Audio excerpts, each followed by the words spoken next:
Welcome back to VRR tutorials. మనం ప్రతిరోజు చేసే పనుల ద్వారా ఈరోజు మరికొన్ని కొత్త పదాలను మనం నేర్చుకుందాం. ఈరోజు మనం నేర్చుకోవడానికి నేను ఒక ప్లాంట్ తీసుకున్నానండి. ఈ ప్లాంట్ని పౌదా అంటాం. యహ్ ఏక్ పౌదా హై. ఇదొక మొక్క. ప్లాంట్ని మొక్కని పౌదా అంటాం. ఈ పాట్ ఉంది చూసారు, ఈ ప్లాంట్ వేసాం కదా, ఈ పాట్, దీన్ని గమ్లా అంటాం. గమ్లా హై. గమ్లా అంటే ఈ పాట్ అన్నమాట అండి.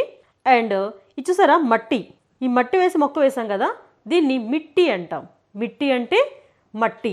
ఇది చూడండి బాగా డ్రై అయిపోయింది, ఆరిపోయింది నీళ్ళు లేక. ఈ ఆరిపోవడాన్ని సూక్ జానా అంటాం.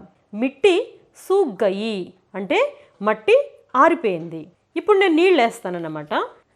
పానీ డాల్ రహీ హూ. పానీ డాల్ రహీ హూ. మొక్కకి నీళ్లు వేస్తూ ఉన్నాను అనమాట. డాల్నా అంటే వేయుట, డాల్ రహీ హూ వేస్తూ ఉన్నాను. ఇంకా ఇది చూడండి, ఇక్కడ కొన్ని ఆకులు ఎండిపోయి ఉన్నాయి, అంటే డ్రై అయిపోవడానికి ఇప్పుడే చెప్పాను, సూక్నా అంటాం, సూక్ జానా. ఈ ఆకులు ఎండిపోయాయి. ఏ పత్తే సూక్ గయే హే.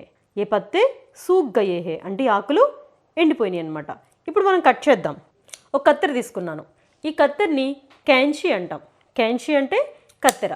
ఈ కత్తెరది ఇప్పుడు ఆకులు కట్ చేస్తున్నాను. దీనికి కట్ చేయడాన్ని కాట్నా అంటాం. కాట్నా అంటే కట్ చేయట. సూకే హుయే పత్తే కాట్ రహీ హూ. ఏం చేస్తున్నానండి, ఈ సూకే హుయే పత్తే కాట్ రహీ హూ అంటే ఈ డ్రై అయిపోయినటువంటి ఆకులు నేను కట్ చేస్తున్నాను.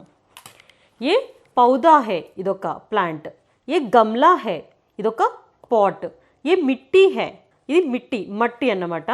పత్తే సూక్ గయే హే, సూక్ జానా డ్రై అయిపోవట, కాట్నా కట్ చేయట, కేంచి కత్తెర, ఔర్ పానీ డాల్నా నీళ్లు వేయుట, దీన్నే పానీ లగానా అని కూడా చెప్పొచ్చు. ఇలానే ప్రతిరోజు ఒక కొత్త టాపిక్ ద్వారా కొత్త పదాలు నేర్చుకోవాలి అనుకుంటే హమారే ఛానల్ కో లైక్ कीजिए और सब्सक्राइब कीजिए.